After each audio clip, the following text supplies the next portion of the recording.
Well, after 2 years of me owning my Seth Thomas Woodbury mantle clock, and I finally took it out of its case and the rods as well, I was just scared to do it because when I did it, like when I got it a few months later in April, on April 11th, yeah. So I messed around with a few screws in here, and then I finally like messed a little bit, and then it never sounded right again.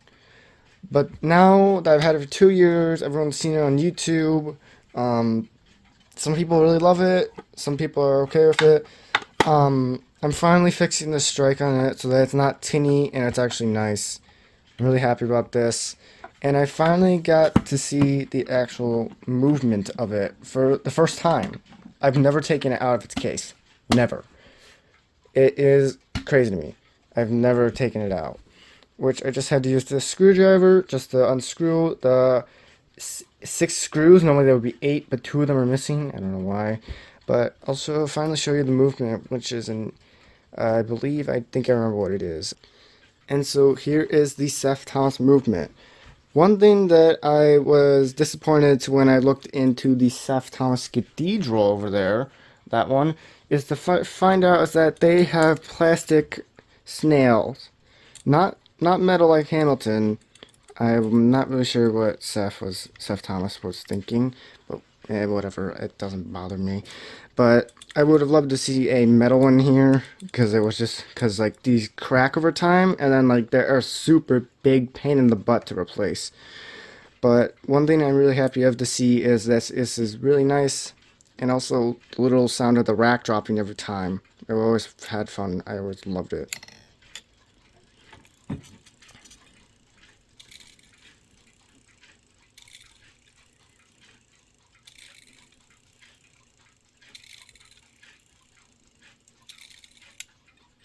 And I finally oiled it on the front. I always oiled it on the back, but I finally oiled it on the front. This will go back in the case. And then, remember I said in the videos that the nylon hammer was missing? Well, here is that nylon hammer. It goes right here, and then I'll show you what I'm meaning by it. Each one of them has it except the strike. So what I did was I positioned the strike so that it would strike on this rod, which I finally figured out. Watch this. That's not supposed to be doing that. I should not be able to move it that easily, unlike the rest of these. Something's wrong. I'm thinking this is loose and this is prone to collapsing, because every time I would move this, this one would shake. But I'm probably going to do this. Yeah, let me turn on my flashlight real quick.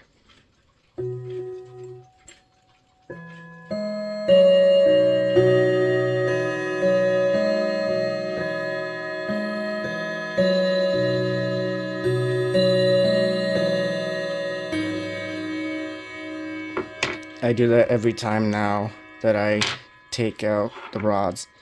Also, one of my friends commented saying the hammers on the Seth Thomas were so small. Here's a Hamilton one. It's that small.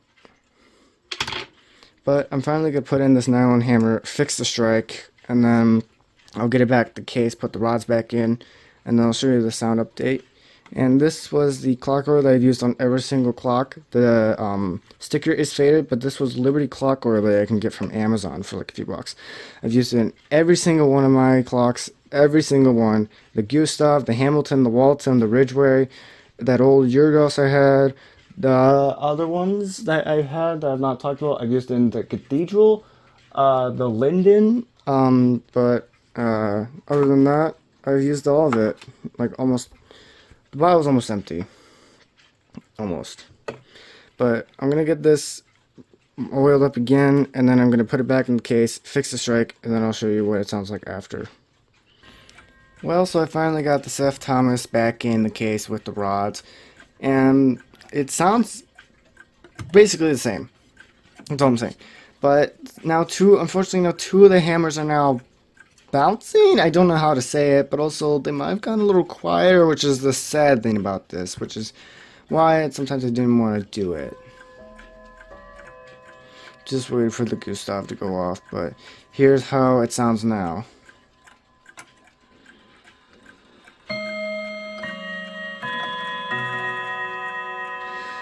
Much quieter than before. That's what I'm sad about. That's why I'll keep adjusting the rods.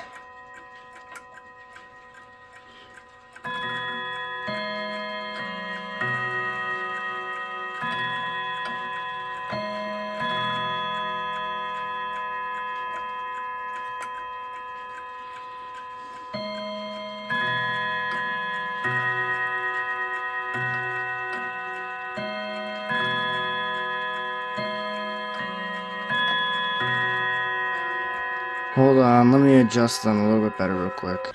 Alright, so now that since I just moved all the hammers, fixed the chime block and all that, I'm thinking that I'm saying that this might be now how I'm gonna say that it is. At least I finally got to get it out after 2 years. I was just nervous to get it done because I didn't want to screw up the sound, and then it would end up happening like it did. I knew it would, but for now, I think I'm happy with the sound of it now, especially with the strike.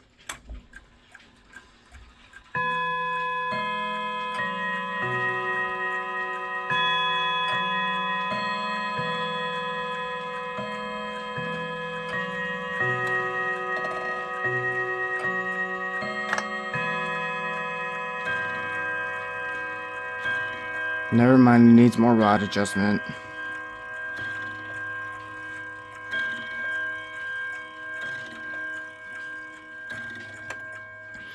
But that's where I'm going to leave it for now. I might return it to its old state if I could, but that would make a lot of rod adjustments and hammer adjustments, which I really don't want to do. But for now, I'm going to end it here. Thanks for watching this short clip. I will put out the electronic video Monday or Tuesday, I don't know when, but for now, thank you for watching this short little thing I did.